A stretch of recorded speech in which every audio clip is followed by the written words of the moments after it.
We're going to conclude our discussion about the Antichrist, a question that was sent in concerning who he is, by looking again at Revelation. And this time we're going to look at verse 16, Revelation verse 13, verse 16. And here's something a lot of people have questions about, the mark of the beast. It says he caused all the small and the great, the rich and the poor, and the free men and the slaves. They will be given a mark on their right hand and on their foreheads, and no one will be able to buy or sell except those who have the mark, either of the beast or the number of his name. Here is wisdom. Let him who understands calculate the number of the beast, for the number of the man is number of man, which is 666. Most people know something about this mark of the beast. We know there's symbolism here as well, but somehow you have to be marked to be able to survive during the tribulation period. And that mark indicates that you are a follower of the Antichrist, who is a follower of the devil. During the pandemic, a lot of people were concerned about this, that, and the other, whether we're going to, we do this, take a vaccine or whatever. Is that the mark of the beast? Absolutely not. The mark of the beast is a direct defiance of God and a direct a mark of loyalty to Satan and the Antichrist. That's the mark of the beast. And those who would not take that mark of the beast during the tribulation period will suffer because of it. Then we move over to chapter 14, verse 9 of Revelation. Then another angel, a third one, following them, saying with a loud voice, if anyone worship the beast and his image, receives the mark on his forehead and on his hand, he will also drink of the wine of the wrath of God. So here is a warning to those who would follow the Antichrist, that they are going to suffer the wrath of God. And so there's going to be a definite defining line in that period of time. There's going to be those who follow the devil and the Antichrist and will receive his mark. But if you receive his mark, you are in defiance of God, and you will suffer his wrath. There's going to be no middle ground during this period of time. You either follow God or you follow the Antichrist. And you take the mark of the Antichrist, or you follow the Lord himself. In chapter 16 and verse 2, it says this, so the first angel went and poured out his bowl on the earth, and became a loathsome and malignant sore on the people who have the mark of the beast and who worship his image. So there's part of the wrath of God. Those who do take this mark of the beast, they're going to be able to buy and sell.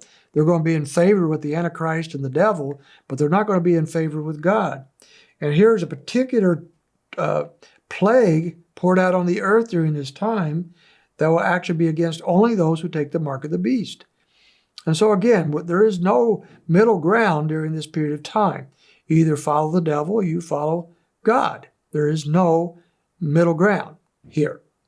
Then in chapter 19, verse 19, 20, we find that although the Antichrist, empowered by the devil, will have great power for at least 3.5 years, maybe the whole 7 years of the tribulation period, his end is coming. He will not win. And we have in chapter 19 the fullest description in the Bible of what we call the Battle of Armageddon, the time when Christ comes back and wages war against all those who oppose him. And the opposing armies that will challenge Jesus Christ at that time will be led, of course, by the Antichrist. And we see that picture in chapter 19 that we're not going to look at in detail here. You can read the chapter, but we find the end of the Antichrist in verse 19. And I saw the beast and the kings of the earth and their armies assembled to make war with him who sits on the horse and with his army.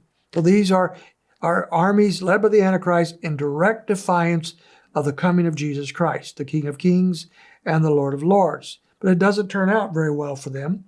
And the beast was seized, and with him the false prophet who did the signs in his presence, by which he deceived those who had received the mark of the beast, and those who worshipped his image, and those who were thrown down alive into the lake of fire which burned with brimstone.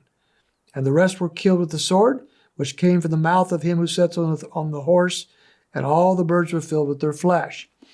And with the coming of Christ, he defeats, just like that, with just a word, the armies of the world who oppose him, and the Antichrist himself, and the false prophet, who is his lieutenant, are both cast into the lake of fire at that point in time.